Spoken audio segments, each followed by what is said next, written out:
Welcome to the desert of the real.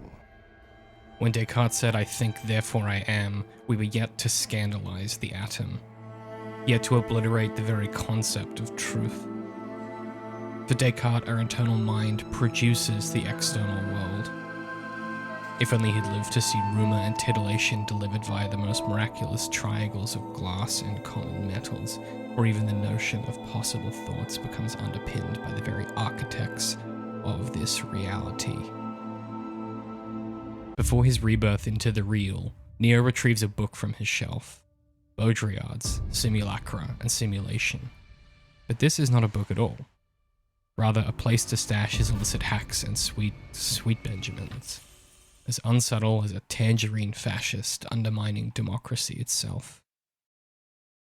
Borges, the prolific short essayist, wrote of a fictional continent that attempted to build the most accurate map of their territory, and had to keep building larger and larger maps until they built a map the scale of the territory itself, and the empire collapsed under the weight of maintaining the territory and the map, leaving nothing but tattered fragments of the map that are still to be found, sheltering an occasional beast or beggar. Baudrillard contends that reality is now just the scraps of the map rather than the territory, that we live in the ruins of a perfect simulation of the territory. Fitting then that Baudrillard's tome is hollowed out, filled with tools Neo uses to subvert the systems of capitalism that ensnare and empower him at once. The very same tools that make him a suitable candidate to be introduced to the desert of the real.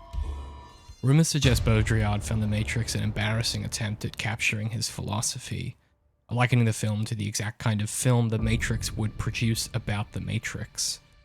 And so one of the greatest philosophers of the French postmodernists is not immune to legend supplanting truth. The Matrix is built on similar suppositions.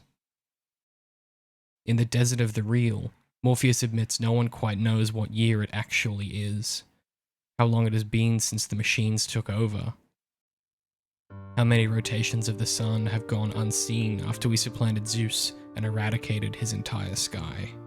The mind makes the Matrix real, and the mind is hardwired for inequality ever since there was a stronger warrior, a smarter townsman, a cannier gunslinger, and so the Matrix is filled with inequality's screeching babe, 20th century late-stage capitalism.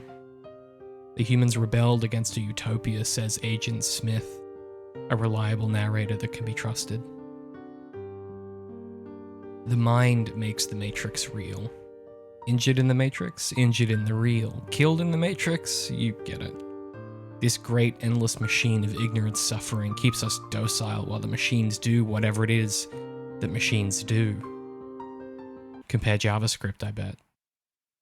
Morpheus is convinced Neo is the one, a prophesied messiah with the power to defeat the machines who can also stop bullets and fly in the Matrix. Mind over matter. Computer matter, as it were. Yet this happens because the Oracle tells Neo he is not the one. Being the one is a bit like being in love. You just know it. Through and through. By the end of the film, Neo is the one, Supermaning into the sky and all. But the Oracle is a program like Agent Smith. Even before her, it's Morpheus's interest and conviction that alert the agents to Neo in the first place. This interest confirms the convictions Morpheus is forming. This keen self-production of faith flashes into white-hot relief as a small, bald Australian child tells Neo, "Do not try and bend the spoon. That's impossible. Instead, only try to realize the truth." What truth? There is no spoon.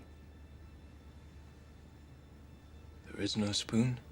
Then you'll see that it is not the spoon that bends, it is only yourself.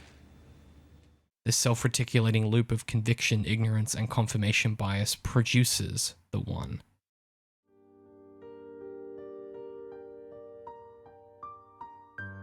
Fitting that mirrors are everywhere in the Matrix. Have you ever stopped to think about mirrors? Mirrors don't just create an object, but repeat what is observed. Neo's empty book about simulations is a crime wallet. The red pill and blue pill glittering in Morpheus's glasses. Agent Smith and Neo, Cypher and Agent Smith, Cypher and Morpheus, Morpheus and Neo. Seamless refractions over and over, no point of origin, broken only when the machines rewrite the world, and even then, we barely notice because it's all so stimulating. It's no wonder we cannot look away, the birth and heat death of a million tiny deities in the palm of our hand. We who slayed gods raged against the atom until she revealed our point of beginning, ensnared by the heinous reflection of the territory, while we rot in the tatters of the map. I've never stopped to think about mirrors, what violent delights they contain.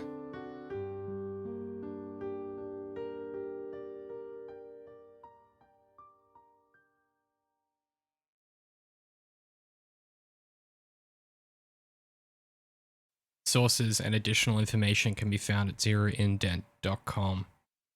You can find my books at underink.press if you like the way I write and the kinds of things I think about. This video was written as part of a collaboration with A Method to the Madness and a glass of bourbon. I urge you to follow A Method to the Madness like I do.